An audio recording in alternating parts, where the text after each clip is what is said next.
Baik, saya sebagai pembicara kedua dari tim kontra.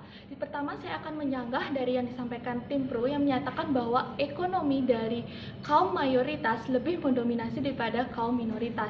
Padahal itu sebenarnya sebaliknya. Diskriminasi malah menjadi poin yang lebih penting daripada ekonomi. Mengapa saya bisa menyatakan demikian?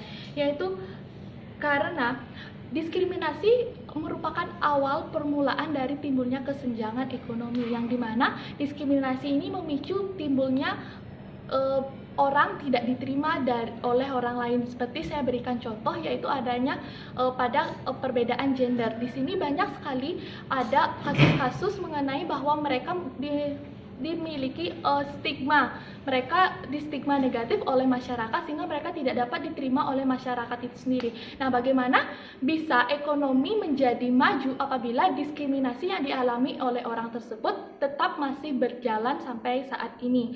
Nah, otomatis mereka tidak akan memiliki pergaulan, kemudian mereka juga tidak akan mendapatkan pekerjaan, otomatis mereka tidak akan memiliki penghasilan penghidupan, akibatnya ekonomi pun akan menjadi menurun.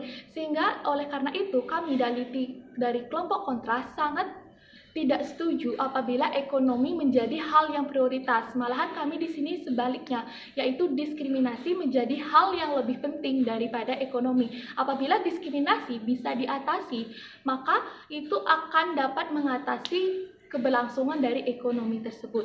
Nah, dilihat juga dari pasal 28D yang menyatakan bahwa semua orang berhak untuk mendapatkan kebijakan yang sama, yaitu dalam proses pemerintahan. Sebelum yang dikatakan oleh pembicara satu, ada salah satu kasus yang menyatakan bahwa salah satu etnis ataupun agama minoritas itu mengajukan diri untuk menjadi kepala pemerintahan, namun karena dia memiliki agama yang minoritas, jadinya dia tidak memiliki hak suara yang mumpuni. Hal tersebut juga sangat bertentangan dengan undang-undang, sudah tidak sesuai dengan undang-undang yang sudah diterapkan di Indonesia. Nah, selain itu juga di sini saya memberikan alasan lain yang lebih tegas, yaitu tentang semua orang mendapatkan hak yang sama. Di sini dibuktikan dengan pada Pancasila, yaitu pada sila yang kedua yang menyatakan bahwa kemanusiaan yang adil dan beradab. Nah, di sini menunjukkan kita tidak perlu memandang dari segi ras, etnis, kemudian hal tersebut akan berimbas kepada pemberian yang tidak sama, memberikan diskriminasi kepada mereka. Padahal seharusnya kita di sini memberikan keberlakuan yang adil dan beradab. Nah, dengan adanya gerakan-gerakan sosial seperti yang dicatatkan oleh pembicara satu sebelumnya, kita di sini bisa membantu mereka apabila mereka mengalami diskriminasi. Dengan kita membantu mereka dalam menyuarakan aspirasi mereka mengenai diskriminasi yang mereka jalani, sehingga mereka tidak lagi merasa sendirian, mengalami ketakutan sendiri karena diskriminasi yang diterima oleh dirinya sendiri.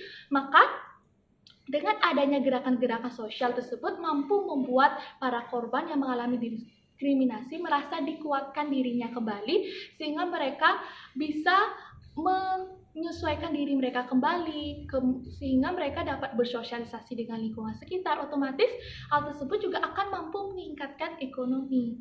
Nah, oleh karena itu, maka di sini kelompok kami sangat menegaskan bahwa diskriminasi dilakukan menjadi prioritas utama untuk mengatasi kesenjangan-kesenjangan yang lain, yaitu seperti senjangan ekonomi, sosial, maupun hal yang lainnya. Terima kasih.